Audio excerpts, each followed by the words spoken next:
ରିୟା ଦେ ଜଲ୍ଦି ଆରେଷ୍ଟ ହେବାକୁ ଯାଉଛନ୍ତି କାରଣ ସେ ଯେଉଁଭଳି ଭାବରେ ଅତ୍ୟାଚାର କରିଥିଲେ ସେ ଝିଅଟା ଆସି ଯେଉଁଭଳି ଭାବରେ ମିଡ଼ିଆ ସାମ୍ନାରେ ସବୁ କଥା ପଚାରିଥିଲେ, ସବୁ କଥା କହିଥିଲା, ତାହା ନିଶ୍ଚିନ୍ତ ଭାବରେ ବହୁତ ବଡ଼ ପ୍ରଶ୍ନ ସୃଷ୍ଟି ହେଉଛି।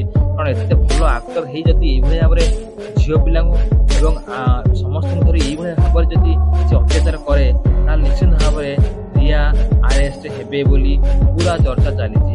ବର୍ତ୍ତମାନ ପୋଲିସ ତାଙ୍କୁ ରିମାଣ୍ଡରେ ନେଇଛି, ପଚରାଉଚରା ଚାଲିଛି।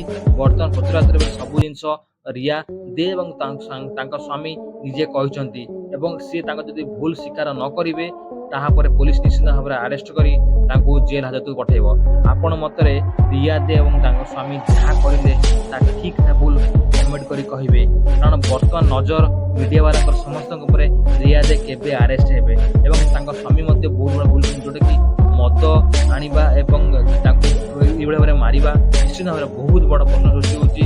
ଏବଂ ଏଇଭଳି ଭାବରେ ଯଦି ଆକ୍ଟରମାନେ ଏମିତି କରିବେ ତାହେଲେ ସାଧାରଣ ଲୋକଙ୍କର ଅବସ୍ଥା କ'ଣ ହେବ ବୋଲି ଆପଣ ଭାବିପାରୁଥିବେ। ତେଣୁ ନିଶ୍ଚିତ ଭାବରେ ରିୟା ଦେ ଅସୁବିଧା ବଢ଼ିବାରେ ଲାଗିଛି, କାରଣ ସେ ନିଶ୍ଚିତ ଭାବରେ ଆରେଷ୍ଟ ହେବେ। କାରଣ ମିଡ଼ିଆ ସାମ୍ନାରେ ସେ ଏଭଳି ମିଛ କଥା କୌଣସି ଝିଅ ଏମିତି ଭାବରେ କହିବ ନାହିଁ। ତେଣୁ ରିୟା ଦେ କ'ଣ କରିବେ, ନେକ୍ସଟ ଏବେ କ'ଣ କରାଯିବ ତାହା ମଧ୍ୟ ଦେଖିବା ବାକି ଅଛି। ଆପଣଙ୍କ ମତରେ ଭିଡ଼ିଓକୁ ବହୁ ମାତ୍ରାରେ ସେୟାର କରିଦିଅନ୍ତୁ।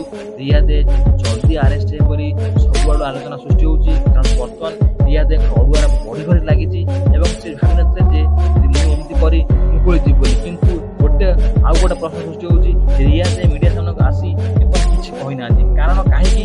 ଯଦି ସେ ନ କହିବେ ତାହେଲେ ସେ ନିଶ୍ଚିତ ଭାବରେ ଦୋଷୀ।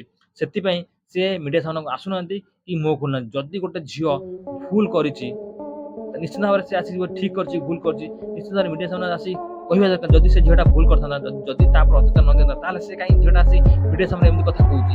ନିଶ୍ଚିତ ଭାବରେ କୋଉଠି ନା କୋଉଠି ରିୟା ଦେ ଭୁଲ କରିଛନ୍ତି ଏବଂ ତାଙ୍କୁ ଏଇଭଳି ଭାବରେ ଯଦି ଶାସ୍ତି ନ ଦିଆଯିବ ଅନ୍ୟମାନେ ଏଇଭଳି ଭାବରେ ଆହୁରି କରିଚାଲିବେ। ଆପଣଙ୍କ ମତରେ ଭିଡ଼ିଓକୁ ବହୁ ମାତ୍ରାରେ ସେୟାର କରିଦିଅନ୍ତୁ ଏବଂ ଭିଡ଼ିଓକୁ ବହୁତ ଲାଇକ୍ କରନ୍ତୁ ଏବଂ ନିଶ୍ଚିତ ଭାବରେ ରିୟା ଦେକୁ କ'ଣ କରାଯାଉଛି ଆପଣ